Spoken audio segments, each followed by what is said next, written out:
कुरान शरीफ का अच्छी तरह से इसको देखा जाए तो कुरान शरीफ को ऐसा ठोस बना दिया है मोहम्मद साहब ने कि ना तो कोई उसके अंदर बदल कर सकता है, ना उसके अंदर कोई नई चीज़ घुसाई जा सकती है। हदीस का हमने बात की थी कि जो हदीस हैं जिनको शरिया कहते हैं, शरीयत, उसमें हमारे कंडक्ट के सारे कानून दिए हैं बहुत बारीकी के साथ। यानी छोटी छोटी चीज़ भी कि अगर आप पजामा सिलवाएं तो नीचे से इतना मुड़ा होना चाहिए, टखने से ऊपर होना चाहिए।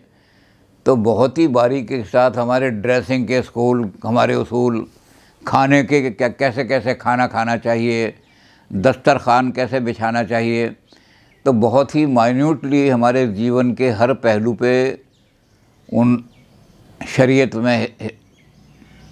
तो शरीयत के अंदर जैसा कि हमने देखा था पहले कि कुछ चीज़ें तो वो हैं जो मोहम्मद साहब कहीं बताया करते थे, लोगों को नसीहत किया करते थे।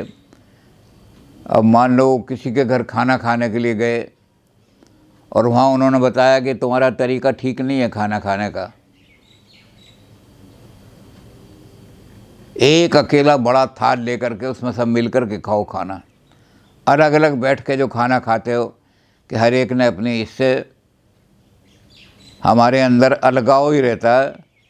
तो उन्होंने कुछ नियम बना दिए कि इस तरह इकट्ठे होकर खाना खाएंगे, ऐसे खाएंगे। तो छोटी छोटी चीज़ें खाने के, शादी के तरीके में शादी कैसे करनी है, उसमें क्या क्या चीज़ें होंगी, उसमें क्या क्या लिखा जाएगा, कैसे। अगर आपकी ज़िंदगी ऐसी हो रही है जिसमें परिवार के अंदर टकराव आ गया है, तो एक तो तरीका ये है कि भाई आप घर छोड़ के चले जाएं, जैसे कि ईस्टर्न रिलीजन में होता था पुरानों में कि आप शादी जो है उसको उम्र भर छोड़ नहीं सकते। तो आप ये कर सकते हो कि जब अगर घर में झगड़ा हो गया तो सन्यास लेके चले गए घर से, बीवी को छोड़ के चले गए,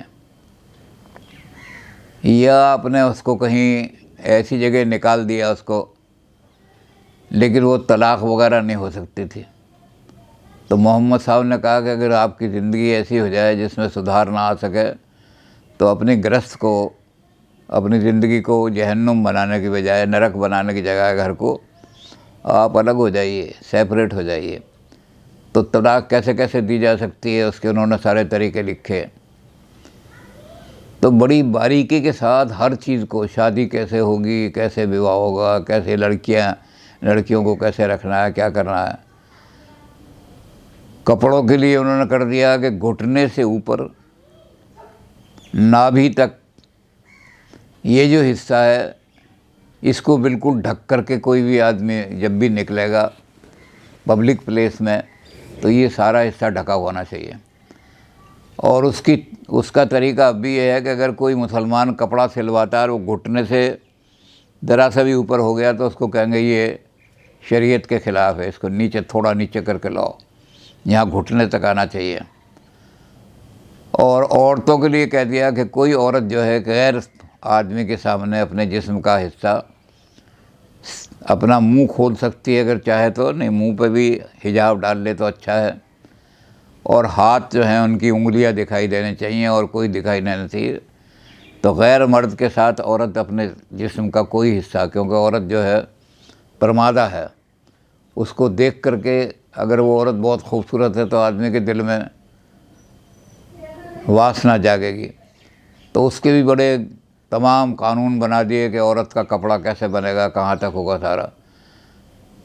तो ऐसी हदीसें बहुत डिटेल हैं।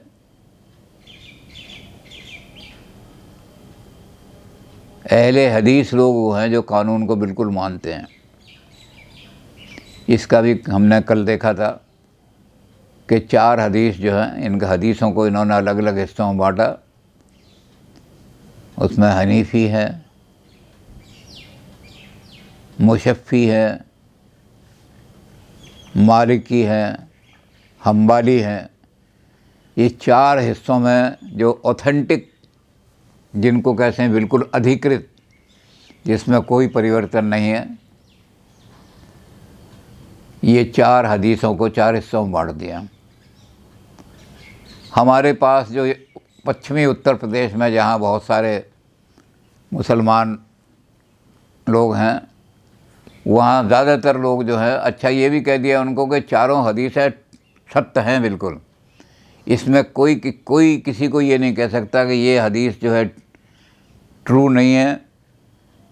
चारों हदीस, क्योंकि चारों जिन्होंने इकट्ठी की वो चारों ही बड़े अधिकृत आदमी थे। उन्होंने कुछ बहुत सारे, चूँकि लंबे काम थे, एक एक चीज़ को बड़ी डिटेल से कहा गया था, इसलिए उन्होंने कुछ चीज़ें इधर आ गई, कुछ चीज़ें इसमें आ गई, लेकिन सब जो हैं, और मुसलमानों को ये अख्तियार दे दिया गया कि इन चारों में से कोई सा भी लाइफ का स्टाइल आप चुन सकते हैं, लेकिन जो भी चुने उम्र भर उसी को पालन करना पड़ेगा, चेंज नहीं कर सकते। बाद में आप चेंज करोगे तो आपको मतलब इस्लाम में सज़ा मिलेगी सबकी।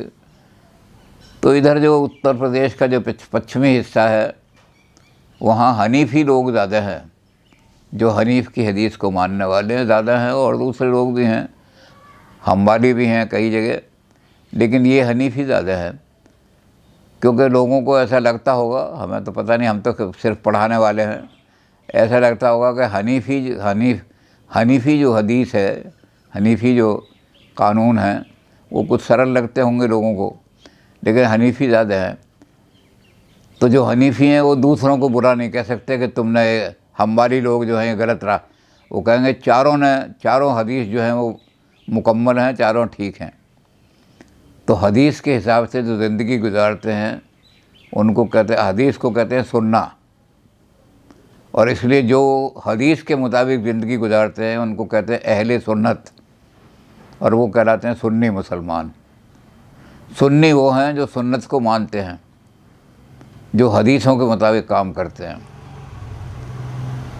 तो इस तरह से हदीस दे करके दुनिया को लाइफ स्टाइल सिखा दिया उन्होंने कि सारा ये लाइफ स्टाइल इस तरह से ज़िंदगी गुजारनी है। अब मोहम्मद साहब ने कुरान की एक चीज़ जो थी उसको ख़ास तौर से कह दिया, किसी काफिर के साथ रिश्ता भी नहीं कर सकते बहू अपनी बहन बेटी का, अपने बच्चों का। तो काफिरों को बिल्कुल इन्होंने कह दिया कि काफिर जो हैं ये इस्लामी जगह में तो कहीं घुस ही नहीं सकते, किसी मस्जिद में काफिर नहीं घुस सकता, लेकिन मुसलमानों को कह दिया काफिरों के साथ रिश्ता भी नहीं रख सकते आप कोई। तो काफिरों के बारे में ज़्यादातर विवाद है। काफिर जो शब्द है इसका शाब्दिक अर्थ होता है कवर करना, कुफ्र माने ढकना, और जो ढके हुए ढकने वाला है वो है काफिर। तो जिनके इल्म पर पर्दा पड़ा हुआ है, जो ढक रहे हैं उसको, जो हकीकत को यानी सत्य को नहीं जानते, और सत्य को ना जानने वाले वो सत्य से मुनकिर हैं, सत्य से इनकार करते हैं या उस पर डाउट करते हैं, वो सारे के सारे काफिर कहलाते हैं। उसके बाद जो हदीस हैं, उन हदीसों में जिन चीज़ों को खाने पीने के लिए कहा गया है, जैसे हमने देखा था कि 3 चीज़ें इन्होंने कहा कि मुर्दार जो अपने आप मर गया हो या किसी और ने जिसको मारा हो, मुर्दार तुम पे हराम है, वो तुम बिल्कुल नहीं खाओगे, मुर्दार गोश्त जो होगा। इसी तरह से तुम गिद्ध जो है, सारे परिंदों में गिद्ध का मांस नहीं खाओगे, क्योंकि गिद्ध मुर्दों को खाता है, मुर्दार को खाने के बाद वो हराम हो जाता है। इसी तरह सूअर है, सूअर बिल्कुल हराम है। तो गिद्ध, सूअर और मुर्दार, इन चीज़ों को बिल्कुल हराम कर दिया। शराब को हराम कर दिया, शराब पिएगा तो आदमी वो हराम है शराब जो है। तो इसी तरह बहुत सारी चीज़ें हराम कर दी और बहुत सारी चीज़ें कहा कि इन चीज़ों का सेवन करो, इनको खाओ, अल्लाह ने तुम्हें नेमतें दी हैं। तो जो आदमी अल्लाह की नेमतों को छोड़ करके, उनको त्याग करके, और जो चीज़ें निषेध हैं, ममनू हैं, जिनको हराम करार दिया गया है, उन चीज़ों का सेवन करता है, वो भी मुनकिर है, वो भी काफिर कहलाएगा। यानी मुजरिम लोग जो हैं, अपराधी लोग जो लॉ तोड़ करके और उनको लॉ तोड़ करके उसके ख़िलाफ़ काम करते हैं, उनको भी कुफ्र, और अल्लाह ने कुफ्र पर लानत भेजी है। काफिर चाहे कैसा ही हो, लेकिन चूँकि वो मुनकिर है और वो जो उन नियमों को, हदीस के नियमों को नहीं मानता है, इसलिए उसको कभी भी जन्नत में जगह नहीं मिलेगी, वो हमेशा नरकगामी होगा। उस काफिर को अपने से जितना दूर रखा जा सके उसको दूर रखने की कोशिश करो। जहाँ कुछ ऐसे लोग मिले कि काफिर ज़्यादा तादाद में हैं और वहाँ उनके साथ रहना पड़ रहा है, तो उनसे बच कर के रहो, कोई रिश्ता उनसे किसी तरह का भी कायम मत करो। तो काफिरों के बारे में बहुत कुछ लिखा हुआ है कि काफिर लोग जो हैं जहन्नुम के अधिकारी हैं, काफिर जो हैं। तो इनमें तीन लोग आ गए काफिर में। एक तो वो जो अल्लाह को नहीं मानते, अल्लाह का जो नियम है, हम अल्लाह के ही ग़ुलाम हैं, हम किसी के ग़ुलाम नहीं हैं, ये कुरान शरीफ का लोगों को आदेश है। और जो इस चीज़ को नहीं मानते वो किसी और का ग़ुलाम है हम, तो हदीस में उनके लिए लानत भेजी, कंडेम किया उनको कि कंडेम्ड हैं ये लोग। और ये कहा कि जो आदमी अल्लाह के सिवा किसी और का ग़ुलाम अपने आप को मानता है, वो आदमी इस तरह का नीच है जैसे एक औरत अपने पति के साथ, जिसके वो पति उसका मालिक है, वो उसके ग़ुलाम है, वो एक पति की ग़ुलाम होने के बजाय किसी और पति के साथ व्यवहार कर रही है। इसी तरह वो लोग हैं जो एक अल्लाह के बजाय किसी और के ग़ुलाम अपने आप को मानते हैं। तो ये लोग बड़े नीच हैं, पतित हैं, जो काफिर लोग हैं। तो एक लोग तो जो मुनकिर हैं वो बिल्कुल काफिर हो गए। एक लोग वो हैं जो अल्लाह की ज़ात को में किसी और को शरीक कर देते हैं, अल्लाह किसी के ऊपर डिपेंड बना देते हैं कि अल्लाह इन लोगों पर डिपेंड कर रहा है। अल्लाह के अंदर पूरी ताकत नहीं है जिसका इस्तेमाल कर सके।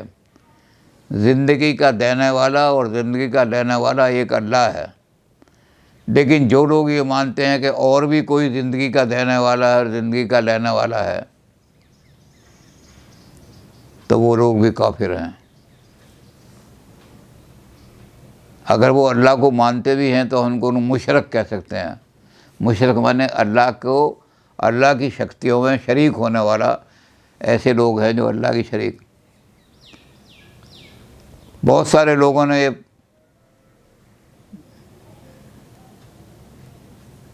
सवाल उठाए कि जो पीर है तुम्हारा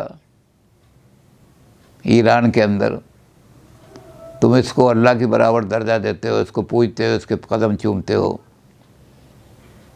अगर ये पीर तुम्हारा, ख़ास तौर से हिंदुस्तान में आकर के जो सूफ़ी थे, उन्होंने ये सवाल उठाया कि जब तुम ये कहते हो कि गुरु जो है वो गुरुर ब्रह्मा, गुरुर विष्णु, गुरुदेव महेश्वर,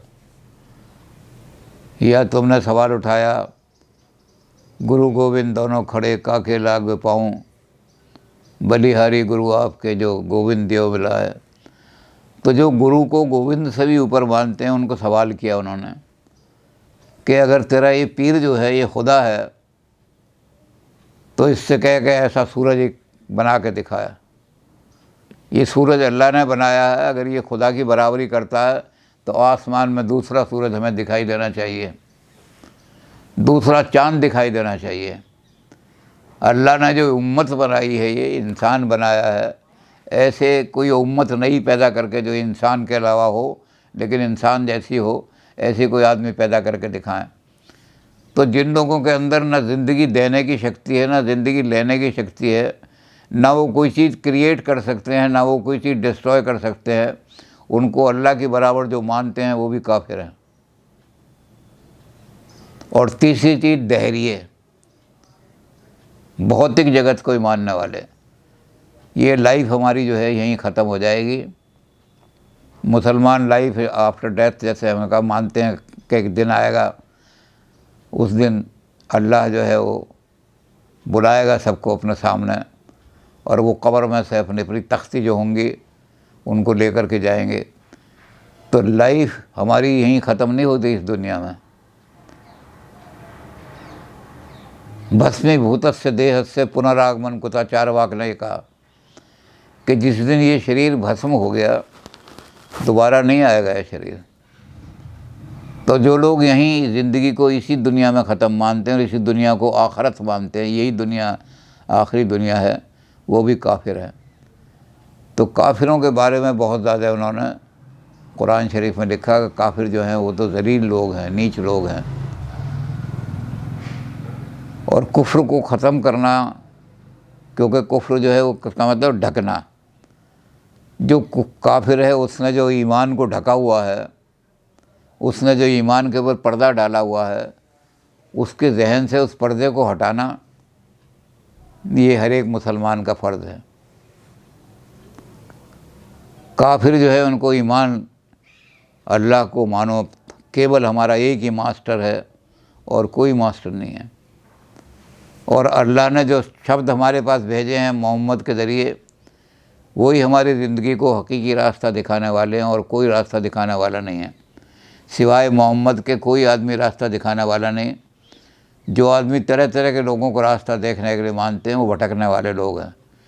तो काफिर लोग जो हैं वो भटके हुए लोग हैं।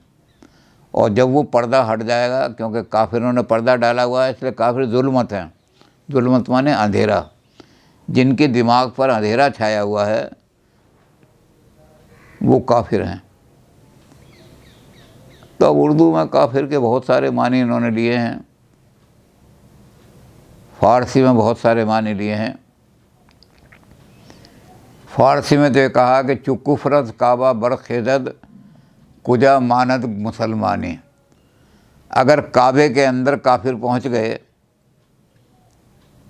काबे के अंदर किसी तरह से काफिर घुस गए, तो दुनिया में कहीं मुसलमानी नहीं रहेगी।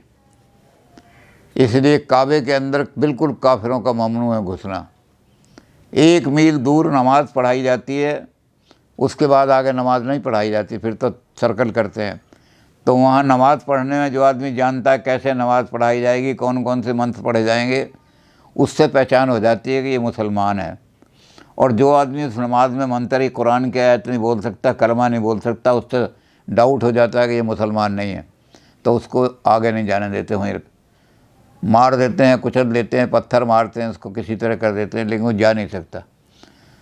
तो काबे के अंदर अब काबे वाली बात को इन्होंने सारे अरब पे लागू कर दिया। अरब मुल्क में कोई काफिर नहीं घुस सकता। ये 3 जो काफिरों के बताए कि 3 तरह के काफिर हैं, ये काफिर लोग अरब के अंदर भी, पहले काबे के अंदर था, मक्का में नहीं घुस सकते, अब सारे अरब ने कर दिया, क्योंकि अरब मुसलमान बन गया, तो कि अरब के अंदर कोई काफिर नहीं घुस सकता। लेकिन चूँकि उन लोगों को भी काफिर कहा गया था कि जो खुदा का लिखा हुआ अहकाम नहीं मानते, जो हदीसों को नहीं मानते, तो इसलिए उर्दू शायरों ने काफिर शब्द को अलग अलग तरीके से इस्तेमाल किया। अब एक आदमी ने लिखा कि अंगड़ाई लेके उसने अपना खुमार ढाला। जो एक सुंदर स्त्री है वो सो कर के उठी तो उसने अंगड़ाई ली इस तरह से, और उसकी कमर जो है वो लचकी बड़ी और हाथ ऊपर को उठे।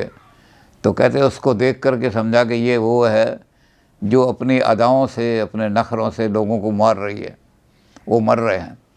तो जो आदमी, कुरान शरीफ कहती है कि लोगों को ख्वामखा मत मारो, जो मासूम हैं, जो अपराधी नहीं है, जो इनोसेंट हैं, उसको मारना बहुत बड़ा गुनाह है। सिर्फ उनको मारो जो तुम्हें मारने के लिए आते हैं।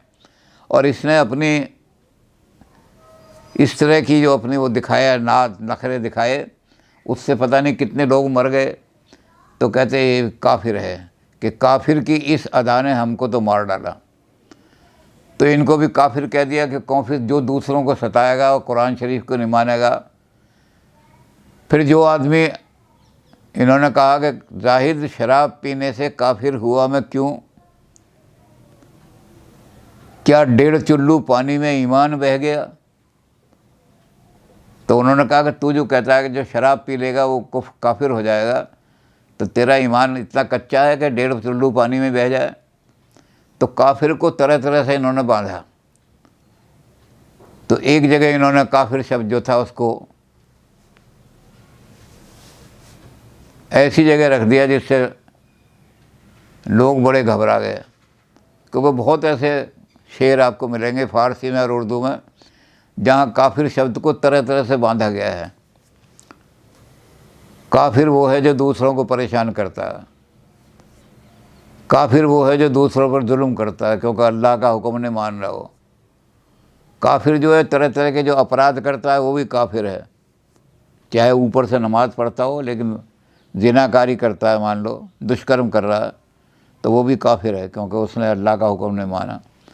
तो काफिर को बहुत तरीके से, काफिर की बड़ी गहरी तफसीर की गई है, क्योंकि काफिर को बारे में अल्लाह ने जब कहा कि काफिर से रिश्ता भी नहीं रखना चाहिए, तो अच्छी तरह डिफ़ाइन करो काफिर कौन है। तो बहुत तरीके से उर्दू में उसको डिफ़ाइन किया है, तरह तरह के बहुत शेर हैं उर्दू में। तो एक जगह ऐसी दिक्कत आ गई कि एक जगह मशायरा हुआ, कवि सम्मेलन हुआ बहुत बड़ा। तो उन्होंने कवि सम्मेलन में एक समस्या दे दी, अजब अंधेर है काफिर दबाते हैं मुसलमान को। काफिर लोग जो हैं मुसलमानों को दबा रहे हैं, जबकि दुनिया में मुसलमान कभी दबा नहीं। अरब के बारे में यही कहा जाता है कि अरब कभी ग़ुलाम नहीं बना। एक तरफ यूरोप का राज था, यूरोप में यूनान के और जर्मनी के बड़े लोग जो थे, और एक तरफ बड़ा विशाल राज था, साम्राज्य था रोम का, और एक तरफ ईरान का बहुत बड़ा राज था जिसने 2 बार यूनान को परास्त किया। इतने बड़े बड़े 2 राज उनके बीच में अरब है। तो अरब को ना तो ईरान वाले ग़ुलाम बना सके, ना यूरोप के लोग ग़ुलाम बना सके। तो अरब के लोग बड़े स्वाभिमानी इसलिए हैं कि किसी के ग़ुलाम नहीं रहे वो बन करके। तो इस तरह से इन्होंने कहा कि दुनिया के अंदर अंधेर ये हो गया कि जिस अरब को आज तक काफिर लोग कभी जीत नहीं सके, कभी उसको पराजित नहीं कर सके, तो आज बड़ा अंधेर ही हो रहा है कि काफिर दबा रहे हैं मुसलमानों को। अब मैंने जैसे कहा कि काफिर की तो ये बड़ी दिक्कत पड़ गई। तो दिल्ली के एक बहुत बड़े शायर थे, उनका नाम था महाराज बहादुर बर्क देलवी। उन्होंने कहा कि हम इस चुनौती को स्वीकार करते हैं, हम वहाँ जाएंगे। लोगों ने कहा वो इस्लाम का गढ़ है, वहाँ आपने अगर कुछ भी उल्टा सीधा बोला तो वहीं मंच पर ही आपको मार देंगे। उन्होंने कहा नहीं, मैं जाऊँगा। और ये जो काफिर का शब्द है, काफिर का मतलब होता है अंधेरा, अज्ञान। जिसको ज्ञान ना हो सत्य का वो काफिर है। तो अज्ञानी लोग जो हैं उनको ज्ञान दिखाने के लिए उन्होंने कहा कि अज्ञानी लोग, जाहिल लोग, जिनको सत्य का पता नहीं, इल्म का पता नहीं, दुनिया का पता नहीं कि अल्लाह ही एक अल्लाह ही मालिक है और दुनिया में कोई मालिक नहीं। तो ये लोग जो अंधकार में पड़े हुए हैं, ये मुसलमानों को, तो कहते मैं जा करके वहाँ बात करूँगा। तो वो जब पहुँचे तो काफिर की नई व्याख्या उन्होंने कर दी, और सारे मुसलमान आज तक उनकी महाराज बहादुर बर्क की बड़ी तारीफ़ करते हैं कि उसने फिसाद होने से बचा लिया। जबकि हिंदुस्तान के टुकड़े होने के लिए बड़ी लड़ाइयाँ हो रही थीं और मुसलमान जो थे वो कह रहे थे कि भाई पाकिस्तान बना के रहेंगे, तो इन्होंने जाके बचा दिया। इन्होंने जाके कहा कि नूर, ईमान जो है वो नूर से पैदा हुआ, रोशनी। जिनके दिल में रोशनी है, जिनकी अकल में रोशनी है, अंधेरा नहीं छाया हुआ है, वो साहिब ईमान हैं। ईमान की हमने पहले विस्तार से बात कर ली थी कि कुरान के ऊपर जो एतक़ाद रखता है, अल्लाह पर, कलमा पर, और 5 चीज़ें हमने बताई थी कि 5 पिलर हैं इस्लाम के। तो जो उन 5 पिलरों पर अच्छी तरह से, तो साहिब ईमान आदमी जो होता है वो आदमी वो होता है जिसके दिल में भी नूर है, उसके जहन में भी नूर है, उसकी अक़ल में भी नूर है। यानी वो इल्म वाला आदमी है, अज्ञानी आदमी नहीं है, नॉलेज वाला, मैन ऑफ नॉलेज। तो वो रोशनी रोशनी है उसकी ज़िंदगी में। तो नूर जो है, तो उन्होंने कहा तेरा नूरानी रुख, तेरा चेहरा जो है वो भी इतना सुंदर है, लग रहा है नूर है इस पर, और तेरे नूरानी रुख पे काली जुल्फ़ें बार बार आ जाती हैं, जहाँ झटका दिया काली जुल्फ़ आ गई। तो तेरे नूरानी रुख पे काली जुल्फ़ें, ए माद अल्लाह, अल्लाह बचाए, अल्लाह खैर करे, तेरे नूरानी रुख पे काली जुल्फ़ें, ए माद अल्लाह, अजब अंधेर है काफिर दबाते हैं मुसलमान को। ये जो जुल्फ़ें आ रही हैं तेरी, या बार बार नूर को दबा रही हैं, तो काफिर शब्द की नई तस्वीर उन्होंने वो कर दी। तो लोगों बड़े खुश हुए कि भाई इन्होंने तो बचा लिया, नहीं तो हिंदू मुस्लिम झगड़ा हो जाता, कत्ल हो जाते लोग सारे के सारे। तो काफिर शब्द को तरह तरह से, बहुत सारे शेर हैं, बहुत सारे कभी उसकी व्याख्या करने की कोशिश किए। तो इस्लाम में सबसे बड़ा जो माना है कि काफिरों के साथ कोई ताल्लुक़ नहीं रखना चाहिए, और जो लोग अंधकार में पड़े हुए हैं काफिर, उनको ईमान की रोशनी में लाओ, ये हर मुसलमान का फ़र्ज़ है। आपको कोई भी काफिर मिले तो उससे रिश्ता मत रखो, और कोशिश ये करो कि भाई तू सच्चे रास्ते पे आ जा, तब हम तुझसे रिश्ता कर लेंगे। तो ये भी इस्लाम की हदीस में भी और कुरान शरीफ में भी, यानी जो दीन है उसमें भी, और जो हमारी हदीसें हैं जिनको हम अच्छी तरह मानते हैं कि हदीस लिखी है उन्होंने, तो इनको भी हम, जितना सुन्नत लोग हैं, अहले सुन्नत लोग, वो काफिरों से इस तरह बचने की कोशिश करते हैं।